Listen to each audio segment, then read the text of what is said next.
Hello beautiful ladies and my lovely viewers, welcome to my channel Khushmeet bits. और subscribe कर लीजिए मेरे channel को। तो आज मैं बना रही हूँ फेस्टिवल सीजन में जो सबसे ज़्यादा मोस्ट पॉपुलर चीज़ें होती है ना, मिठाई, कचौड़ी और मतलब कुछ रस वाली सब्जी। तो उसी में से एक चीज़ है कचौड़ी जो मैं बना रही हूँ। ये नॉर्मल कचौड़ी नहीं है, ये बिल्कुल चटपटी, अब चाट का फ्लेवर आपको देगी, कभी अचार का टेस्ट आएगा। तो आलू की बहुत ही चटपटी कचौड़ी ये बनने वाली है। तो चलिए सबसे पहले स्टार्ट करते हैं हम मसालों को रोस्ट करने से। तो मैंने 1 चम्मच लिया है धनिया, जीरा थोड़ा सा लिया है, काली मिर्च, थोड़ा सा लौंग डाला है इसमें और ढेर सारा सौंफ डाल के रोस्ट कर लिया है। उसके बाद इसमें 2-3 रेड चिली और थोड़ा सा डाला है लहसुन, 4-5 कली के करीब में, और इसको ना दरदरा कूट लेना है। उसके बाद हम बनाएंगे अपने आलूओं को, उसका मिक्सचर तैयार करेंगे। तो मैंने ना यहाँ तेल में डाला है थोड़ा सा कटा हुआ 1 चम्मच के करीब में ग्रीन चिली, थोड़ा सा अदरक, थोड़ा सा हींग और प्याज डाल के इसको अच्छे से भून लेना है। प्याज को ना बहुत ज्यादा रेड नहीं करना है, ट्रांसलूसेंट करेंगे, बस इसका जो पानी होता है मॉइस्चर वो निकल जाए, क्योंकि हमें जो स्टफिंग है ना वो बिल्कुल ड्राई चाहिए, क्योंकि वो आटे से बाहर नहीं आए, फटनी नहीं चाहिए। तो ये बिल्कुल परफेक्ट हो चुका है। अब मैं बाइंडिंग के लिए इसमें यूज कर रही हूँ बेसन का 1 चम्मच, बड़ा चम्मच से मैं बेसन यूज कर रही हूँ। और ये कच्चा बेसन है क्योंकि ये रोस्ट होगा इसके साथ, तो मैंने रोस्ट नहीं किया है। अब ना ये लगभग 400 ग्राम के करीब में आलू है जो मैंने बॉईल करके ठंडा कर लिया है। इसको मैं रफली इसमें डाल रही हूँ मैश करके, क्योंकि जितना भूनते जाएगा ना ये अच्छे से और उसके साथ मिक्स होते जाएगा, इसलिए रफली आप चाहे तो अच्छे से मैश करके भी डाल सकते हैं। उसके बाद जो मैंने इसमें मसाला भून के जो कूटा था वो, और थोड़ा सा रेड चिली डाल के, रेड चिली पाउडर डाल के अच्छे से मिक्स कर लेना है। तो सबसे ज्यादा मतलब ध्यान ये देना है कि आलूओं को इतना मिक्स कर लें कि उसमें जो गुठली और लम्स कुछ ना रहे। अब टेस्ट के अकॉर्डिंग थोड़ा सा नमक डाल दे रहे हैं, प्लेन नमक है ये। आप चाहें तो चटपटा बनाने के लिए ब्लैक सॉल्ट का भी यूज कर सकते हैं, उसका भी टेस्ट बहुत अच्छा आएगा। और ढेर सारा धनिया का पत्ती, इसमें ना आप थोड़ा सा पुदीना भी डाल सकते हैं, मतलब जैसे रोस्ट किया ना मसाले, उसके साथ पुदीना का पत्ता भी रोस्ट कर सकते हैं, बहुत ही अच्छा टेस्ट आता है उसका भी। लास्ट में मैंने ऐड किया इसमें थोड़ा सा गरम मसाला और आमचूर पाउडर, और बचे खुचे मतलब जो गुठलियां हो ना आलू की, उसको भी मैं मैशर से मैश कर दे रही हूँ, क्योंकि बिल्कुल प्लेन अच्छा मिक्सचर चाहिए जो कि मतलब मुंह में जब बाइट आए ना कचौड़ियों का तो बहुत ही टेस्टी लगे, स्टफ करने में परेशानी ना हो और फटे भी नहीं अगर आप बेल के भी बनाते हैं। तो चलिए इसको ठंडा करते हैं। अब लगा लेते हैं अपना डो। तो मैंने ना आटा ये कप के करीब में यूज किया है, और अभी यहाँ पे यूज किया है 1 कप के करीब में मैदा। आप चाहे तो सिर्फ आटा से बना सकते हैं या सिर्फ मैदे से भी बना सकते हैं, क्योंकि फेस्टिवल में ना हम ऐसे ही बहुत सारा उल्टा पुल्टा सामान खाते हैं। तो जो ये नॉर्मल हमारा डिनर या लंच होता है बेसिक वाला, उसको तो हम हेल्दी रख ही सकते हैं।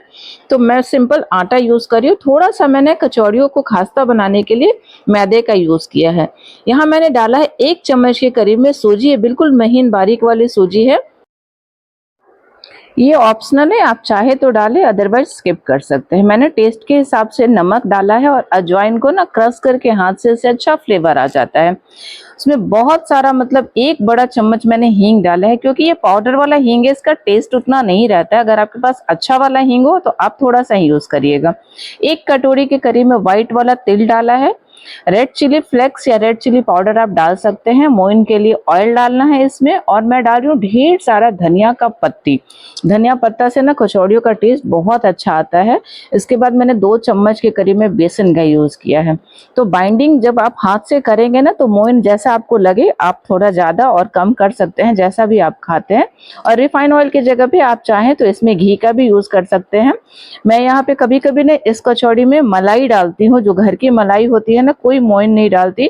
मलाई से ना मतलब इतनी खास्ता कचौड़ी बनती है, क्योंकि लिट्टी जो हम नॉर्मली बनाते हैं ना, तो उसमें मैं दूध की मलाई से ही पूरा आटा गूंथती हूँ, तो वो बहुत ही खास्ता बनती है। तो ये अगर आप चाहें तो आप कभी ये चीज ट्राई कर सकते हैं।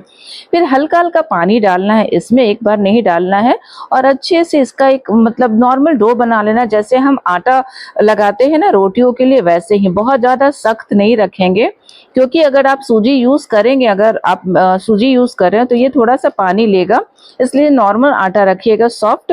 उसके बाद जब आपको लगे आधे घंटे के रेस्ट के बाद अगर आपको लगे कि और आटा ड्राई है, तो थोड़ा-सा पानी इसमें और छिड़क के आटे को अच्छे से सॉफ्ट कर लीजिएगा।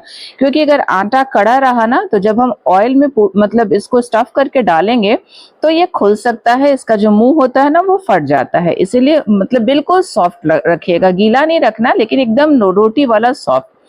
तो ये थोड़ा-सा ना ऊपर से फटा-फटा सा हो जाता है, कभी-कभी सूख जाता है, इसीलिए मैं हल्का-सा ऑयल लगा रही हूँ। अगर आप चाहते हो तो गीले कपड़े से इसको ढक दीजिए, ये और अच्छे से फूल जाएगा। तो आधा घंटा इसको रेस्ट करने देना है, उसके बाद आप देख लीजिए अगर आपको थोड़ा टाइट लगता है सूजियों की वजह से आटा, तो आप हल्का-सा पानी इसमें छिड़क सकते हैं, क्योंकि मैंने आटा बहुत सॉफ्ट लगाया था, तो बिल्कुल परफेक्ट है। तो चलिए अब स्टफ़ करते हैं इसको। तो क्योंकि जो हलवाई वाले भैया लोग होते हैं ना, वो कचौड़ियों का साइज़ बहुत बड़ा-बड़ा रखते हैं, तो आज मैं भी ट्राई कर रही हूँ बड़ा कचौड़ी ही बनाने का। तो ये एक लोई लेके कटोरी जैसा शेप बनाना है और क्या करना है कि जो ऊपर के एजेस है ना, उसको पतला रखना है और बीच में जो आटा है ना, वो थोड़ा हम मोटा रखेंगे, क्योंकि जैसे हम आलू को स्टफ़ करेंगे वो स्ट्रेच होगा, तो वो फटने के चांसेस बहुत कम हो जाते हैं। देखिए मैं यहाँ पे जब पुश करूँगी तो नीचे आटा थोड़ा ज़्यादा होना चाहिए, जिससे ये फैल सके और ये स्टफिंग को ले सके। तो अगर आपको ऐसे स्टफ करने में परेशानी होती है, तो आप जैसे भी चीज़ों को स्टफ करते हैं ना, जैसे बेल के करते होंगे, तो जैसे आप करते हैं वैसे स्टफ कर लेना है। अगर आप इसको चाहते हैं कि हथेलियों से दबा के कचौड़ी का शेप ना दे, तो हल्के हाथ से आप इसको बेलन से बेल लीजिएगा। लेकिन आपको अगर ध्यान होगा तो आपने कभी अगर रोड साइड पे कचौड़ियाँ खाई होंगी तो देखा होगा कि हलवाई वाले भैया हाथ से ही डालते हैं, मतलब हथेलियों से प्रेस करते हैं, उसके बाद उसको ऑयल में डाल देते हैं। तो ये बन चुकी है, जब हम फ्राई करेंगे ना तो हम इसको थोड़ा-सा और पतला कर लेंगे। देखिए मैं दूसरी वाली जो कचौड़ी है ना वो आपको बता रही हूँ स्टफ करके कैसे करना है। तो ऊपर का जो एजेस है उसको पतला रखेंगे और बीच का जो स्पेस है ना उसको थोड़ा हम मोटा रखेंगे। और आलू कितनी भरनी है, जितना साइज का हमने आटा का बॉल लिया है उससे थोड़ी कम हम आलू की स्टफिंग रखेंगे। तो इससे क्या होगा कि प्रॉपर आलू आपको कचौड़ी में हर बाइट पे आएगा। थोड़ा कम आप रख सकते हैं अगर आप बेल के बना रहे हैं, क्योंकि बेलने से कभी कभी ना आलू की स्टफिंग फट जाती है, इसीलिए मैंने बाइंडिंग के लिए बेसन डाला है। तो हल्के हाथों से अगर बेलेंगे आप ना तो फटेगी नहीं। तो ऐसे ही सारे जितना आपको ज़रूरत हो उतना आप स्टफ़ कर सकते हैं, क्योंकि ये कचौड़ी जो है आप स्टफ़ करके फ्रिज में नहीं रख सकते। ये अगर ड्राई होगी तो ऊपर से फ्लेकी हो जाएगी, फटी-फटी सी, फिर आप अगर इसको फ्राई करेंगे तो ये फट सकती है। तो जितना ज़रूरत हो उतना स्टफ़ करिए और उसको उसके बाद फ्राई करिए। तो जो जॉइंट्स है ना उसको मैं हथेलियों से प्रेस करके बीच में एक गड्ढा बना रही हूँ। उससे क्या होगा कि जब हम ऑयल में डालेंगे कचौड़ियों को, तो उसका जो मुँह है ना, जहाँ पे हमने गांठ लगाई थी आटे का, जब हम लोई बनाते हैं तो स्टफ करके, तो वो खुलती नहीं है। तो ऑयल यहाँ गर्म हो चुका है और आज मैंने कढ़ाई में आधे कढ़ाई के करीब में ऑयल डाली है, क्योंकि मुझे तो लगा जब मैंने स्टार्ट किया था कि टाइम है, लेकिन अचानक से खाने का टाइम हो गया। तो यहाँ मैं दूसरी तरफ ना एक और कढ़ाई चढ़ाऊंगी और फटाफट से इसको फ्राई करूंगी। ये क्योंकि ये कचौड़ियाँ ना बहुत टाइम लेती हैं, थोड़ा इसको फ्राई करने में टाइम लगता है, तो मैंने ऑयल को बहुत अच्छे से गर्म करके एकदम लो फ्लेम कर लिया है। अब कचौड़ियों को जितना ऑयल में जगह हो उतना डालना है और हिलाना बिल्कुल भी नहीं है। मैं इसलिए हिला रही हूँ क्योंकि एक कचौड़ी ना हमेशा ऑयल से बाहर चली जा रही है, इसीलिए मैं इसको एडजस्ट कर रही हूँ। तो डालते समय थोड़ा बस इस बात का ध्यान रखना है कि जिधर से हमने आटे को बंद किया है ना, जिस जो उसका मुंह है वो नीचे की तरफ से रहे। तो ऑयल में जब हम इसको फ्राई करेंगे तो उसका जो मुंह है खुलने के चांसेस बहुत कम हो जाते हैं, इसीलिए उसको हमेशा नीचे रखते हैं। ये हलवाई वाले भैया लोग की ट्रिक है जो मैंने कभी पूछी है, तो इसीलिए आपको भी बता रही हूँ। और थोड़ी सी चीटिंग की मैंने, मुझे लगा एक एक्स्ट्रा जगह है मैं डाल देती हूँ, लेकिन मुझे पलटने में थोड़ा प्रॉब्लम हो रहा था। तो आप उतना ही डालिएगा जितना ऑयल में स्पेस हो, क्योंकि खाने का टाइम हो रहा है ना, तो मुझे लग रहा है मैं फटाफट से इसको जल्दी जल्दी से बनाऊं। तो मुझे लगता है दूसरे साइड मुझे एक और कढ़ाई चढ़ानी चाहिए और इसमें इसको फ्राई कर लेना चाहिए, तभी ये हो पाएगा। क्योंकि इसको बहुत खास्ता करना है, तभी जाके मतलब ये मजा आएगा, टेस्ट वो आएगा जो इसका ऑथेंटिक टेस्ट होता है। आप चाहे ना तो रस वाली आलू की इसके साथ सब्जी भी बना सकते हैं। तो ये जब फूल जाए तभी इसको पलटना। ये बिल्कुल हो चुकी है, क्योंकि ये अच्छे से ऑयल में डिप थी, तो दोनों तरफ से ये फ्राई हो रही थी धीरे धीरे। तो चलिए अब इसको निकाल लेते हैं। और ये जो कचौड़ियाँ हैं ना, इनकी ख़ास बात ये है कि अगर आपने अभी बना लिया तो ये शाम तक ऐसे ही क्रंची रहती हैं, मतलब इनका जो ख़ास्तापन है ना वो बरकरार रहता है। ऐसा नहीं है कि ठंडी हुई तो सॉफ्ट हो जाएँगे, बिल्कुल भी नहीं। तो अगर आप बहुत बिज़ी हैं दिवाली में, तो आप इसको दोपहर में बना के रख सकते हैं शाम के लिए। मुझे बहुत अच्छा ये ऑप्शन मिला है। तो मतलब मैं इसको बहुत तरीके से बनाती हूँ, आलू की जगह पे मटर स्टफ़ करके, आलू मटर मिक्स करके। ये सेम जो आटा है ना, इसके साथ मैं मूँग दाल की भी कचौड़ी बनाती हूँ, बहुत ही टेस्टी लगता है, क्योंकि आटे में भी इतना फ्लेवर है इसका, बेसन डाला है, सूजी डाला है, तिल डाला है, ढेर सारा हमने इसमें मसाला डाला है, तो बहुत टेस्टी लगता है इसका आटा भी। तो मैंने ना दूसरा लॉट जो है थोड़ा पतला डाला, क्योंकि मुझे ऐसा फ़ील हुआ कि पहली वाली जो कचौड़ियाँ थी ना वो थोड़ी मोटी थी। तो देखिए ये फटाफट से हो भी गई, क्योंकि लेट हो रहा था, और 1-2 का मुँह मेरा खुल गया, क्योंकि मैंने थोड़ा ध्यान नहीं दिया और ऊपर की तरफ से ही उसको तेल में डाल दिया है। तो आप इस बात का ध्यान रखिएगा कि जिधर हमने मुँह को बंद किया है ना, वो नीचे की तरफ से रहेगा। तो दूसरी कढ़ाई में भी मैंने चढ़ाई थी, बहुत सारी कचौड़ियाँ मैंने तल ली। अब ये मेरा रात और सुबह का तो आराम से हो गया।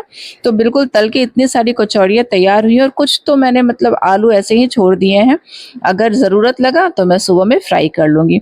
तो मैं इसको सर्व कर रही हूँ, पता है, इमली की और सौंठ वाली चटनी के साथ। बिल्कुल लगेगा कि मार्केट वाला ही टेस्ट है। और जब मैंने खिलाया ना, तो मेरे बेटे को लगा कि ये चाट है। बहुत ही इसका जो आलू है ना, चटपटा लगेगा, बहुत ही टेस्टी लगेगा। और सबसे बड़ी बात है कि अगर आप छोटी फैमिली में हो तो बहुत सारी चीज़ें बनाने की ज़रूरत नहीं है। आप ये कचौड़ी चटनी के साथ बना सकते हैं, और बस मतलब इनफ है। मैंने आज कुछ नहीं बनाया है, सिर्फ कचौड़ी और चटनी। तो मेरा बेटा आ गया टेस्ट करने के लिए, और फिर मेरे हस्बैंड भी आ गए कि तुम हमेशा उसको टेस्ट कराती हो। तो दोनों ने टेस्ट किया, अब बारी है मेरी टेस्टिंग की। तो आपको तो पता है कि मैंने बनाया तो मुझे तो अच्छा लगेगा ही, मैं क्यों बुराई करूँगी अपने खाने का। तो आप ट्राई करिए, अगर आपको अच्छा लगता है तो आगे एक कमेंट ज़रूर छोड़ के जाइएगा। और ये फेस्टिवल में ये ट्राई करिए, बहुत ही परफेक्ट रेसिपी है फेस्टिवल के लिए। दिवाली में, भाई दूज में आप किसी को भी बना के खिलाइए, बहुत ही मज़ा आने वाला है। तो मिलती हूँ ऐसे ही किसी दूसरे ब्लॉग में। बाय।